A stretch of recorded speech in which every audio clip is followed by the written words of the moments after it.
Uh, Hello, ladies and gentlemen. My name is Victor Kipiani. I'm the chairman of the Tbilisi-based think tank, Geokeys.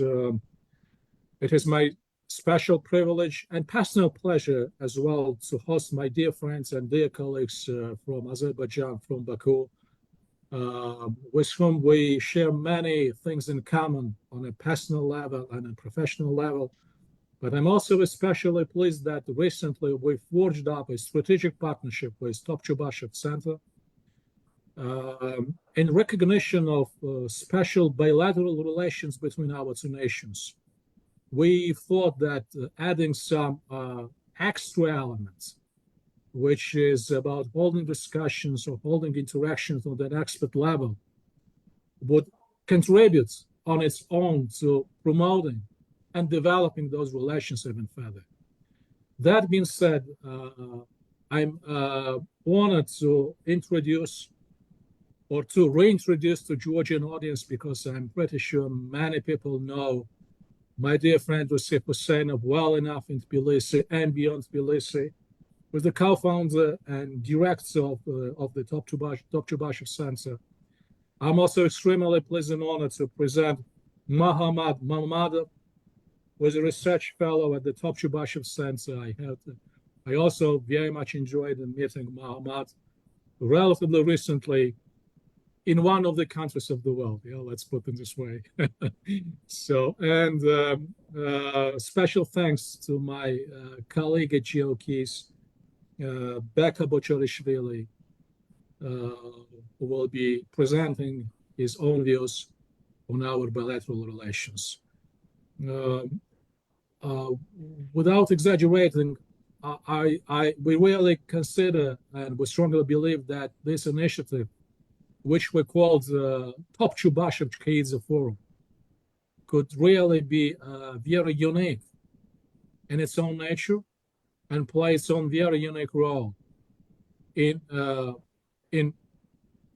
unfolding this strategic alliance and partnership even further, especially taking into account all the volatilities of this world and all the unpredictability of the world order.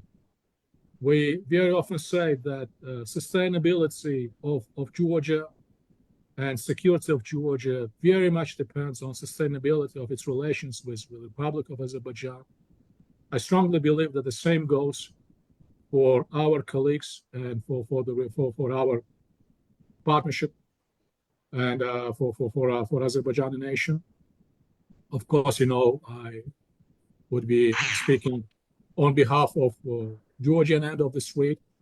We very much value, we very much appreciate those relations. There are several highlights which we have to make necessarily before proceeding to substantial or substantive presentations by Mamad and Beka. But before that, I would invite my friend and my dear colleague Rusif to present his own introductory remarks. Rusif, thank you again, most warm-heartedly, on my personal behalf, for all your care and support so far. And I very much look forward that this very first interaction would serve as a good and solid basis for many, many other joint initiatives or joint discussions between Topchubashev Center and GeoKeys. Thank you. Please. Thank you very much. Thank you very much, Victor, for the introduction and kind words. I also greet our viewers and hope that the discussion we and our colleagues are having today will interest many people, both in our region and outside. A couple of words, with your permission, about the importance of the Topchubashev Forum, powered by Topchubashev Center Azerbaijan and GeoKeys Georgia, when an idea of series of sustainable discussions between Azerbaijani and Georgian experts came from you, Victor, last year during our private conversations. I realized that this is one of the things we indeed miss. between our countries, because the Azerbaijanis and Georgians, we share a lot in common. We have multi-layered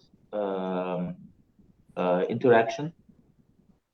If you just check how the political elites communicate, they have direct communication and mutual understanding of each other. Mutual societal perceptions are very positive. However, we as experts from both Azerbaijan and Georgia should intensify our interaction in order to boost the mutual flow of information and analysis, and as well as the exchange of views and opinions, in order to avoid some misunderstandings, in order to convey the right messages to each other. Because there are a lot of interesting developments that happen domestically inside of Georgia. We Azerbaijanis are interested, but sometimes media or different false narratives may present distorted pictures, and vice versa. Therefore, I'm really grateful to you, Victor, personally, and Joe Case, that they not only initiated this framework, but also in the past few months poured a lot of efforts in order to make this framework possible. This is our inaugural session. Hopefully, in the coming weeks or months, we'll be able to hold regular meetings, conversations, discussions, not only featuring our own experts, but also analysts and sometimes officials, of course, outside of our organizations. We are two organizations which are quite similar in nature, but also different. We are both independent, and we have a lot of rooms of flexibility and maneuver. Also, both organizations enjoy serious reputation in the region.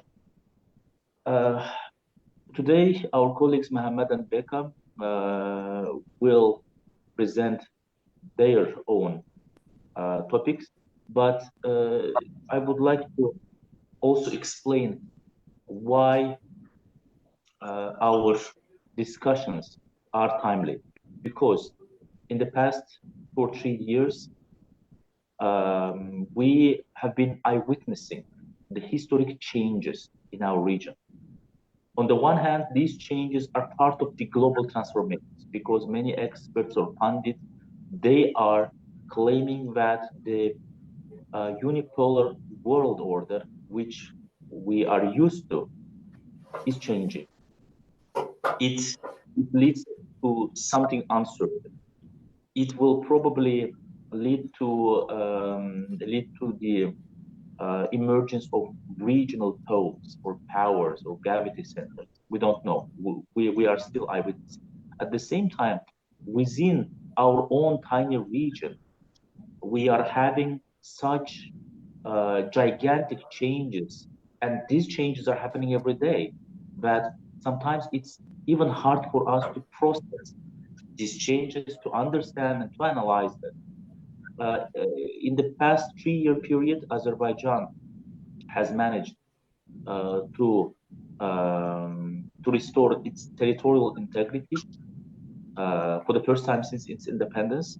It's a historic change, because the issue of Karabakh had served as the cornerstone of our national identity and foreign policy for almost 3 decades. And now, since we are finalizing Karabakh chapter for ourselves, we are immersing ourselves into a new realm, into a new paradigm with new challenges, both domestically and externally. Georgia has received the EU candidate status very recently, which is also a historic accomplishment, not only for the Georgian society, but for the whole society, for the whole region, because we were neighboring the European civilization, but now it is entering South Caucasus, or South Caucasus is entering the EU transatlantic family. Armenia is also undergoing through important changes, while still formally a Russia ally and part of the Eurasian structures. We are now seeing how these neighbor of ours is also trying to drift westward, and to what extent they will succeed is also under the question, and it also depends not only on them but also on the external factors. Last but not least, South Caucasus is not only about South Caucasus; it's beyond South Caucasus, because we don't have only these three tiny nations, but also two big powers which neighbor us, also other powers which are showing a great interest in our region. I wish both Azerbaijan and Georgia, and also Armenia, to to go through these historical changes with a lot of successes in order to cement their statehoods, in order to achieve in their domestic and foreign policy aspirations. And our job as experts in both Azerbaijan and Georgia is to contribute to this accomplishment. Thank you very much. Rusif, thank you so much indeed. Again, to reemphasize the importance of our partnership, that in this world, which is unfortunately fraught with disinformation, and there's such a big space, such a big room for battling narratives, it's really important for us, for Top Chubashev Center, for Chiukis, that you have highlighted our status of the independence entities and platforms. And I would also say that we very much conscious of the level of the responsibility we have to handle these relations. Yes, we are not the statesmen, but we're responsible stakeholders. We're responsible stakeholders when it goes for our national and state identities. We're responsible stakeholders when it goes for our relations. And this is our kickoff discussion, my dear friends and colleagues. And thank you so much, Rusif, for your very constructive and very positive messages. Before we'll proceed to Mr. Mamadov and Mr. Bucharishvili, indeed, I completely subscribe to what you've said, that for the last 30 years, this partnership of Georgia and Azerbaijan has shaped the geopolitical landscape of the region, but not just of the region, but beyond it. And also, while we're speaking about the kickoff discussions, probably it's the right moment, because we won't be able to repeat this over and over again, that how much the personalities played a significant role. And at this point, in the course of discussions, we have to mention the enormous inputs of Presidents Shevardnadze and President Heydar Aliyev, because those were the two leaders who understood and were cautious, how interconnected our security, safety, and well-being are. And this belief, let me say, of course, it's not for granted. We have to remind ourselves, and we have to remind to the audience and to the prospective leaders in the future, that is something which has to be taken care of. So this is also probably another sort of an unwritten mission of our initiative. Also, thank you, Rusif, for pointing out that this partnership, this bilateral relations, is not just about bilateral formats, but this, our cooperation, it's the connection of the wider Black Sea region and wider Caspian region to the rest of the world and to the Europe. And it puts, special responsibility on our shoulders. And this responsibility reinvigorates itself from time to time, once in a decade. Baku Tbilisi Ceyhan, Baku Erzurum, Baku Tbilisi Kars, but now the gigantic project of the Middle Corridor, which is in the pipeline, or the Black Sea electricity cable. So those projects that again speak for itself, that our strategic partnership is always in demand. It never becomes historical outdated. And again, that is probably without aggrandizing the role of this partnership, but it's sort of an extra layer of a special mission. And last but not least, this partnership also we have to be conscious and to consider realistically that would be under considerable strains because of the volatility of the world politics, and how we would go through those difficulties, how we would maintain that partnership. Very much depends not for the sovereignty and national identity of Azerbaijan and Georgia, but many other nations also in the region, and that is also very important. So, although it's called Opchu Bashev Chkidze Center, but in the future would also welcome others to join these initiatives and participate in those discussions. It's not something which we consider on an exclusivity basis. This is for a wider and broader regional cooperation. The last point, Rusif, which you mentioned, and I made a note that making the focus on Georgian Azerbaijani relations, it's about the changing geopolitics of the region and the role of external actors. So unavoidably and inescapably, we would be speaking, of course, about the influence of those external actors. Sometimes that influence would be positive, sometimes, unfortunately and regretfully, not very much. But of course, in the aftermath of the second Nagorno-Karabakh, we see completely different regional landscape. We're witnessing a very robust political comeback of Turkey to the region. We very much focused on an outcome, on an end game, let's put it this way, on an outcome of the war in Ukraine. That would have enormous impact on the region for obvious reasons. And it is indeed, something for us, for the experts and for the scholars, to monitor, to examine, and to provide with qualitative feedback, decision makers, to make informed decisions. So again, I very much appeal to the Georgian side, and I very much appeal to the Azerbaijani side. This is not something, which we would be self-exercising for our own purposes. Please use this platform. Please engage as much as you could.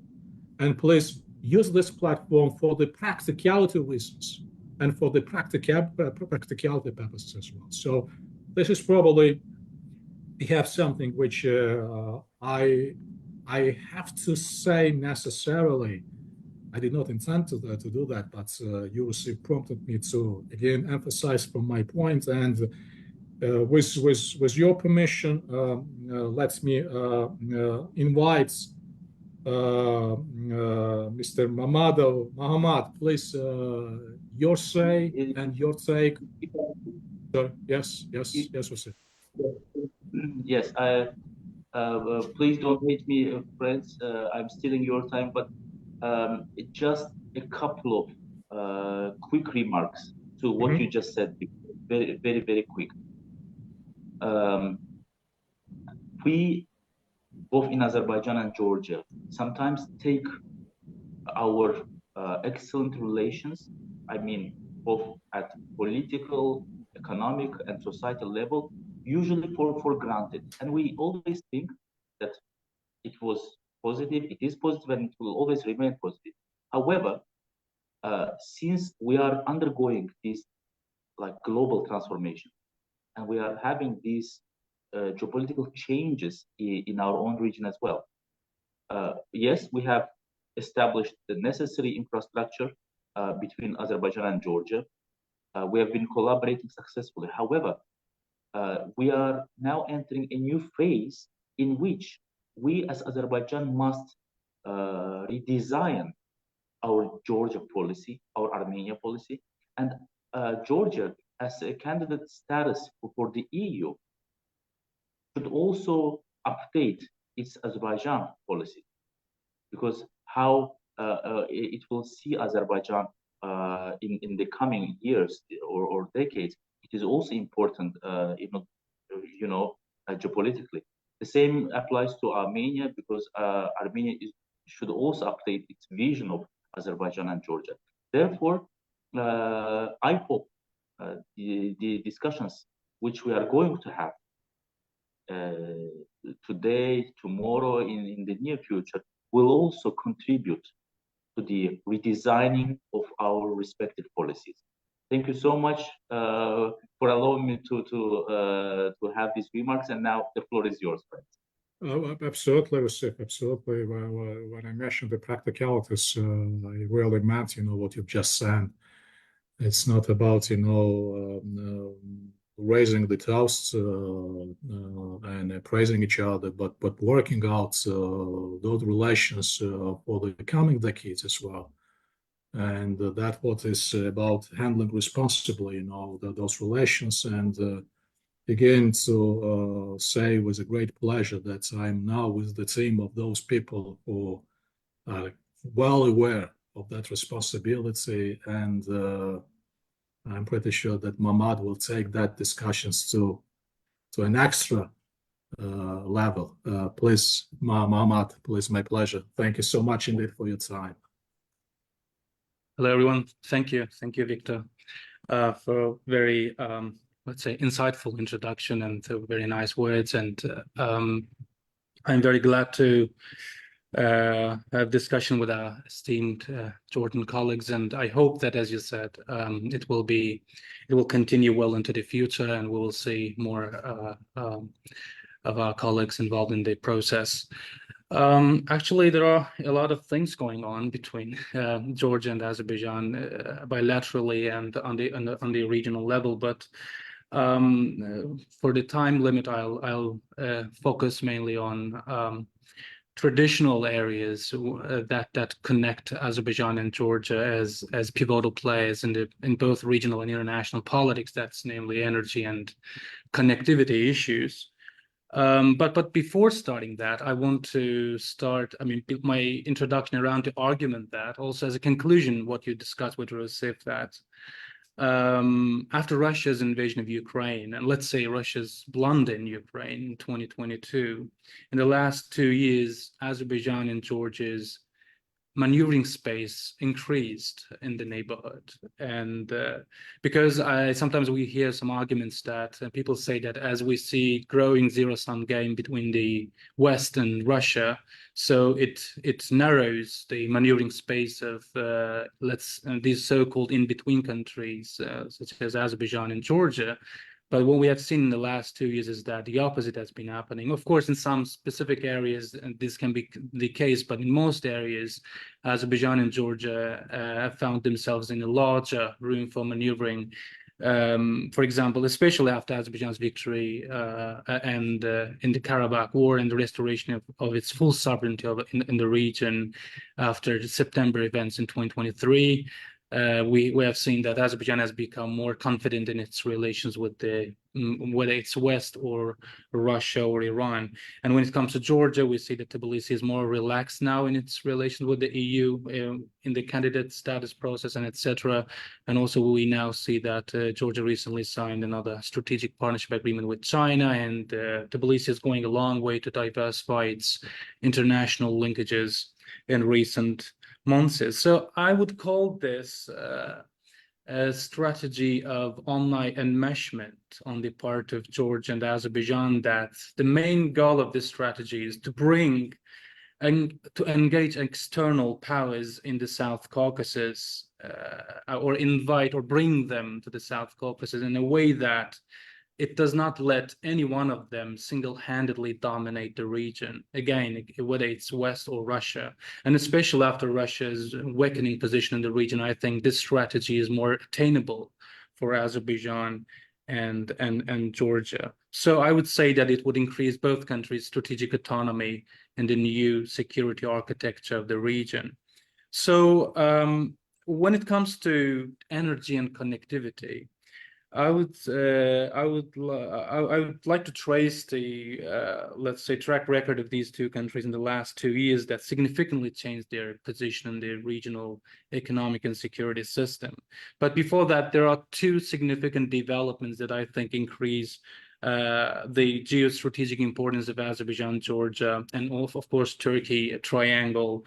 One is the stabilization of transport and energy routes in both north and south direction, whether it's Russia's invasion of Ukraine and destabilization of so-called northern route that links China to EU through Russian territory. So we see that after Russia's invasion of Ukraine, the amount of cargo moving through that corridor has decreased almost 50%. And at the same time, after Hamas attack on Israel and we see that in the stabilization of the Middle East and major transport lines, especially after Houthi attacks on the shipments through the Red Sea, we see that there's destabilization that increases, let's say, geostrategic importance of Azerbaijan, Georgia, this middle corridor. But I would also add to this the prospects of signing peace agreement between Armenia and Azerbaijan, because as the saying goes, Armenia and Azerbaijan are closest to sign peace agreement in their history. And the possible reconciliation and normalization of relations between Armenia and Azerbaijan will remove one of the biggest stumbling blocks, let's say, that prevented the South Caucasus to be the, let's say, a reliable link in the East-West connectivity, whether it's energy or transport. Because as you know, even during, before Russia's invasion of Ukraine, when we were talking about importance of Azerbaijan, Georgia as connectivity hubs, we were still referring to Nagorno-Karabakh conflict and possible destabilization of the region as a disincentive for the let's say investments and other external involvement in the region. But now we are very close to put that stage behind. So these two factors, I think, increases and gives Azerbaijan and Georgia many opportunities to use the moment and position themselves as pivotal players in the regional energy and connectivity politics. So when it comes to energy, I don't want to go into detail, but just latest developments is Azerbaijan and Georgia now are adapting their energy policy to the recent changes in the Western narratives. And we follow closely, we see that right now the European Union is trying to zero its dependence on Russia while transitioning to green energy. It's like double, let's say, burden on the EU economies. So it increases, of course, the alternative energy sources that, of course, one of which is the Southern Gas Corridor running through Azerbaijan and Georgia. So in that case, we see that Azerbaijan and Georgia are putting themselves as essential players. First, on the one hand, to decrease the Western dependence on Russian gas. On the other hand, to help the EU to transition to green energy. Again, whether it's, as you, Victor, mentioned, it's undersea cable in the Black Sea that will bring Azerbaijani green resources to renewable resources to the European markets through Georgia and Black Sea, or now we, as you know, we are organizing COP29 event in Azerbaijan, which it will expectedly contribute and position again Azerbaijan and indirectly Georgia in the, let's say, green economy map of the region. When it comes to connectivity, after 2 years Russia's invasion of Ukraine, we see that the role of the middle corridor, as you mentioned, increased, but there are still many things to do, which needs close cooperation and coordination between Azerbaijan and Georgia. And we still have to accept that there are many hard and soft infrastructure problems in the corridor, whether in the Caspian Sea or in the Black Sea. But in the last 2 years, I would like to mention some highlights that the two countries came together with regional partners, namely Kazakhstan and Turkey, to solve these problems. In the Caspian Sea, we have been seeing increasing number of ships in the Caspian. We see the construction of new terminals, container terminal in the Baku port of Alat, and the fertilizer and grain terminals that will bring Central Asian resources to European markets. And we see that Azerbaijan and Georgian Railways and ASCO, Azerbaijan Caspian Shipping Company, in cooperation, put ships in the Black Sea to connect Georgia's ports of Poti and Batumi with Constanta and Burgas in Bulgaria. So, and at the same time, in 2022 October, Azerbaijani President Ilham Aliyev declared that Azerbaijan will invest $100 million to upgrade Baku-Tbilisi cars' capacity from 1 million tons to 5 million tons. And according to the latest news, the construction process will end this year. About 95% of the work is completed. So on the most importantly, on the soft infrastructure issues, Azerbaijan, again, together with Georgia and Kazakhstan and Turkey, came together to prepare a roadmap for the further development of the Middle Corridor in 2022. It is all about the regulatory approximation between these countries about custom tariffs, customs regulations and duties, digitalization of the route and etc. We see that, you know, compared to the northern route, Middle Corridor always lacked this regulatory approximation because, as you know, in the northern route, Kazakhstan and Russia and Belarus are part of the same customs union in the Eurasian Economic Union. So it was a huge advantage. Now we see that Azerbaijan, Georgia, Kazakhstan, and Turkey are trying to achieve the same results. And secondly, in October 2023, Azerbaijan and Georgia, again together with Turkey and Kazakhstan, created a joint venture to create a unified logistics center, logistics operator. You know, again, in the case of Northern Corridor, we see that Russian, Kazakhstan and Belarusian railways are operating under one railway operator that provides the smooth transfer of cargo from China to the EU. Now, Azerbaijan, Kazakhstan, Georgia, and Turkey are repeating the same rule. So again, copying the successes of the Northern Corridor, these countries are trying to achieve the same results and put themselves as a reliable alternative to the Northern Corridor. So again, these are all about the container transportation. Again, this is all about transit, like Azerbaijan and Georgia as transit countries between the EU and China. But what we have been seeing after Russia's invasion of Ukraine, we see the changing nature of the Middle Corridor in two major aspects that I think it will be interesting for the observers. One is Middle Corridor countries, again, especially Azerbaijan and Georgia, have come to declare that we don't want to rely on only transit fees. We are not just transit countries between China and EU, but we want to use the Middle Corridor to develop bilateral trade, I mean, regional trade. And we look at the statistically, we will see a growing amount of trade going on between these two countries.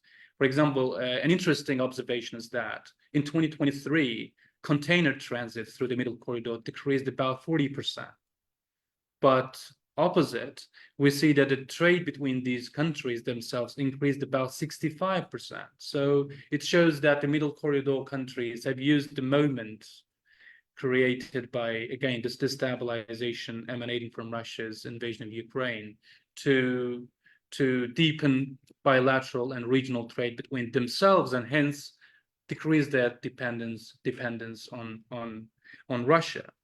And the second point is about the increasing importance of Central Asian countries in the context of the critical raw materials and rare earth resources, which are very important for the Western transition to green energy. Again, this is lithium, cobalt, copper, and etc. These are very strategic materials that are used in the preparation of solar panels, wind turbines, batteries and electric car motors and etc. So we see increasing number of visits from the Western countries, whether it was Macron in November, then the Central Asian leaders were in Berlin in September 2023, and then on February 8 this year, the C5 leaders met President Biden again to discuss critical raw materials dialogue. So it all shows the increasing importance of these Central Asian countries for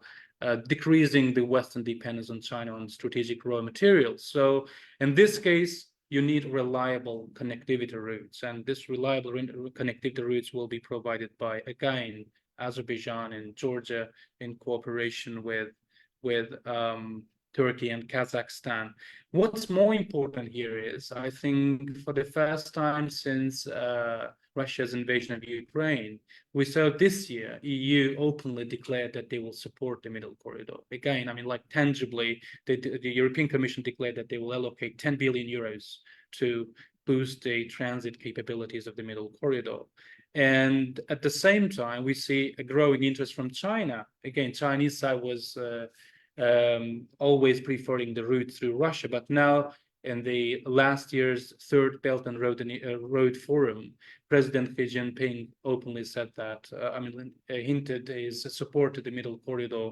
That means that the local provinces who highly subsidizes the Northern Corridor now can diversify their interests to subsidize the Middle Corridor, which will be really significant development because to develop the Middle Corridor, the willingness and commitment of Georgia and Azerbaijan, Turkey and Kazakhstan are important, but more important is, I think, the financial and political backing of China and EU, which we now see. See, all these coming together shows that there are really growing prospects of the Middle Corridor in the Eurasian rail connectivity. And of course, Azerbaijan and Georgia are central players here. To conclude, I would say that this all shows that this is high momentum for Georgia and Azerbaijan to solidify their regional positioning, decrease their dependence on, let's say, certain players in the region, and diversify their foreign policy in an otherwise highly uncertain geopolitical environment. Thank you. Mohammad, thank you so much indeed for a really very insightful presentation. I was making various points. I very much appreciate your points when you said that while Baku is more confident, Tbilisi became more relaxed. And I appreciate your reference to relaxation. Relaxed, you know. So I liked very much. I have to make a special note of this. But perhaps, you know, that relaxation is about recognition, a better recognition of regional implications. Let's put it this way. And that is really re-emphasizes, as you said, on various instances, the importance of these bilateral relations.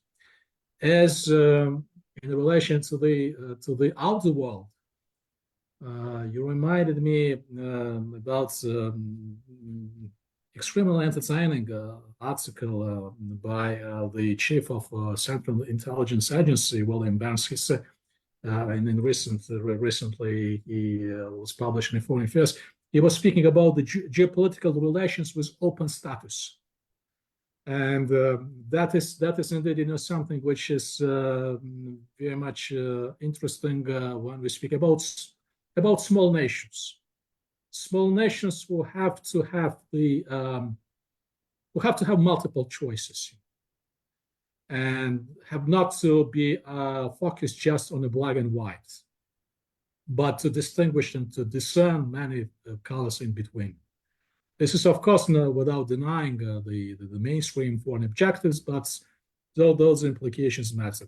Another point which I have to mention necessarily, why our partnership is very unique, especially in the context of Georgia as becoming the candidate country for EU, and Baku Azerbaijan having its own foreign policy track.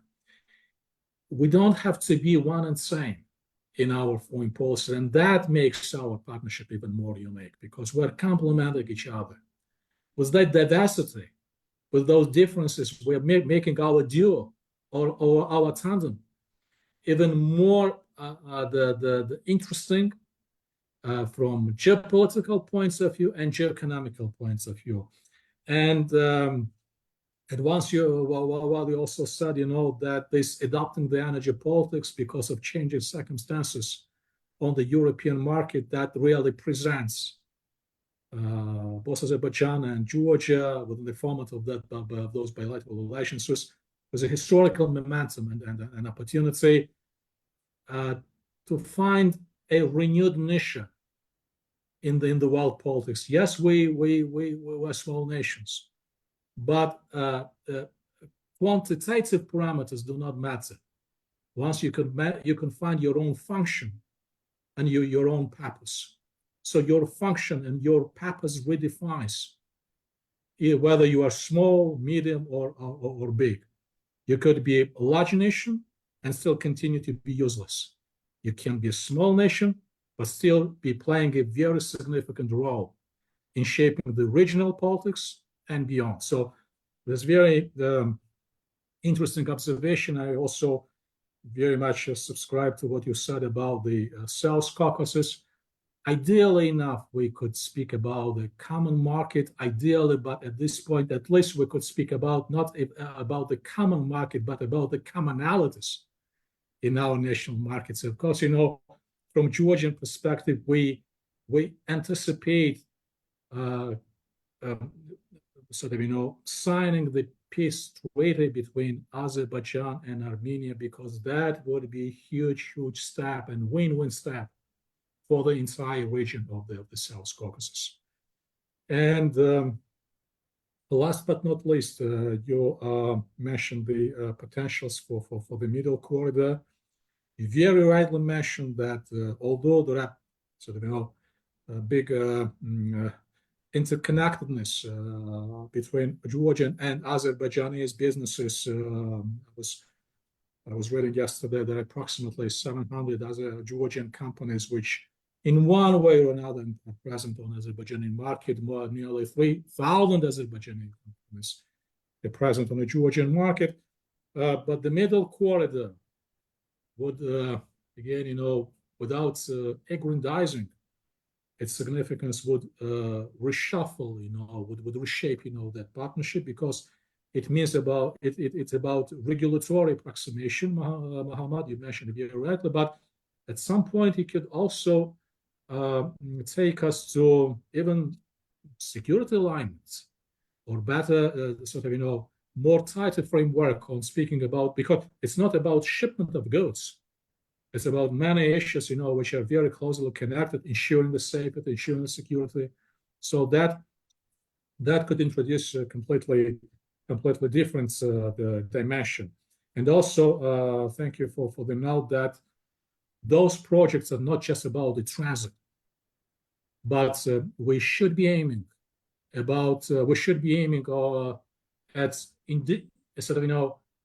redefining our industrial capacity also. Because the middle corridor and the Black Sea electricity cable should be also about reshoring the businesses on Azeri soil and Georgian soil. So that's also extremely important. All in all, the middle corridor and the Black Sea electricity cable should become the reliability business cards for our two nations in the world for the foreseeable decades in the future. So thank you so much indeed. I think that those were extremely helpful reminders by you, and it's good that we mentioned them once again. And Becca, please, your turn. Thank you so much indeed for your time, and thank you in advance for your input into those discussions. Thank you. Thank you, Victor, again. Thank you. Hi, everybody. It's an absolute honor for me and absolute privilege for me, and I'm thrilled that I'm here with you and sharing the opinion about the Southern Caucasus region. and the policies and everything. Hence, I'll try my best to as we are close, we're getting close to 1 hour of our webinar. I'll try my very best to be as much brief as possible. As continuation of our discussion, I would love to, even though I'm covering the topic of Georgia as an EU-candidate country and what does it mean for the region. I'll just continue briefly the dialogue that we've been having right now, and I would say that hence that we are living in a very dramatically and fast-changing environment. As we see, the wars are raging in Europe and also the Middle East. The importance of Southern Caucasus region is increasingly day by day, or would it be like economically or security and many other aspects. I see that cooperation between our two organizations rather very important, and the importance is to provide the necessary expertise for our citizens. I mean, the Azerbaijani and the Georgian citizens, and give them the information about the importance of to uprising and let them understand the role of these organizations and what do we do on our fields. As to continue, I would say that, as you know, at the very end of 2023, the Georgia has been granted the candidate status, and it's been like very long desired, how to say, achievement for the Georgian society. And the thing that I will be mentioning that what does it mean for the region? It obviously this is not only for the Georgia, or it's not only for the EU. I would say that by granting this status and by becoming the proper member of the European Union, this possibility will have a great impact for the region. As we've been speaking about the establishing the peace and development in many other spaces like the economical or social welfare and so on and so forth. I would say that trade and investment, as the Georgia is becomes the member of the European Union, it turns out to be the great possibility for the not only Georgian citizens, but it brings the much attention from the European members of the European Unions to bring the investments in Georgia. And on the second hand, I would say that it's also the great possibility to provide and how to say export our own investment into the European Union. Also, I would say that it would have like dramatically advantageous impact for job creation possibility. And also, I'll repeat myself, it's not only about the Georgia, it's about the possibility for the Southern Caucasus region. But most remarkably, I would say that establishing and bringing EU into the South Caucasus region, it provides more peace and stability for the region. As by itself, it means that for the future project, as our dear friend, fellow Mohammed has been speaking about the corridor and intergovernmental and intergovernmental relationships, economical relationships between the Eastern and Western also would be implemented. So also by this, bringing EU into the Southern Caucasus region, also it doesn't bring only the positive possibilities. We understand that our southern neighbor is very much against any further integration, European integration nearest to our borders. Thus, it might cause kind of bring some tension tension or kind of risks, I would say, and it doesn't exclude the possibility of to be more precise and be more, I would say, ready for the future upcoming challenges. All in all, in order to conclude and just leave some time for the summary, I would say that this type of reunion and collaboration between our two organizations is rather very important because, as I already mentioned at the very beginning, it brings an priceless value for our citizens to let them know the expertise that we are doing. And I hope for the best for the future, the continuation of the collaboration between our two organizations. Yes, I think that I've concluded my word that I wanted to tell. Else, I think that we should just carry on about the question and the answers. Thank you. Thank you, Becca. Thank you for once again highlighting how important that we're not wasting our time now. That's very important. And saying that from the Georgian end, it's again helpful reminders what Yusuf has mentioned in his opening statement, what Mamad has reiterated, that it's not for granted, it's not by default, but it's something which has to be taken care of and be worked out on an irregular basis. Becca, your point that the positivity for Georgia's having the candidate status, it's not about the well-being and prosperity of this nation, but it's something which could equally be shared at the south, at the level of the entire region of the South Caucasus. This is also something which we should mention, not just in relation to our partners and friends in Azerbaijan, but same goes for Armenia. I'm well aware that our Armenian colleagues are watching these discussions.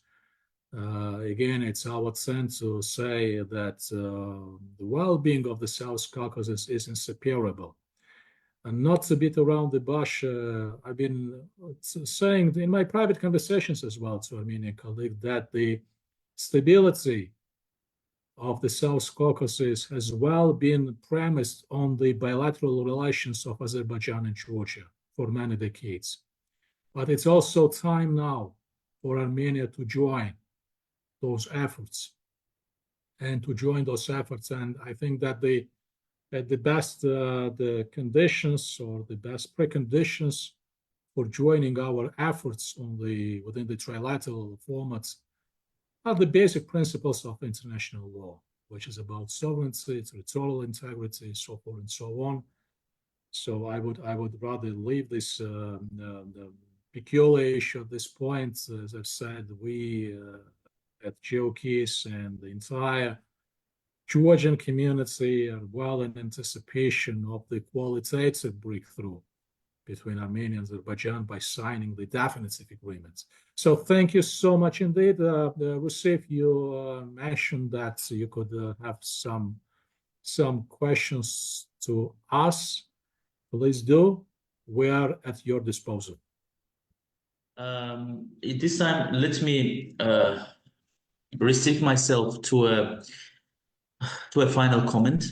We will have many more times and occasions for mutual questions. What I want to highlight that this inaugural session, I find it very successful and productive. And I'm already looking forward to the next one, which hopefully the next editions, they will be more topical, more specific. Every time we will be able to concentrate on very concrete issues which concern both our societies, or it can be something related to Georgia which interests the Azerbaijanis a lot, or vice versa. Because as expert communities, we of course know the broad picture more or less, but we also want to understand the nuances which are happening in both societies. Hopefully our next editions will inspire, will result in some joint research, publications, or articles between our experts. And as you said earlier, Victor, we are not monopolizing this platform. This is open to other experts from both countries. Even to, at some point, we can invite as guest speakers some Armenians or those experts who are focusing on our region, in order to diversify the voices, in order to diversify our options. So this is my final comment. I want to thank you, Victor, for this initiative, for your high-level skilled moderation. I want to thank our colleagues Mohammed and Becca for saving us, because we spoke very general things, but they spoke about very concrete issues. Yeah, that's it. Thank you so much, colleagues. Thank you, my friends. Thank you so much indeed. Again, to thank Mohammad and Becca for the specificity of their presentations. I would not be undermining our efforts, my dear Rusif, because we put some messages between the lines. You just spoke, you made the concluding remarks like it's true. It was a joke, of course. It was a joke. Like a true statement, So while listening to you, I see a future politician, in your face, in your capacity. Oh, thank you. I mean, on a serious note, and of course, we're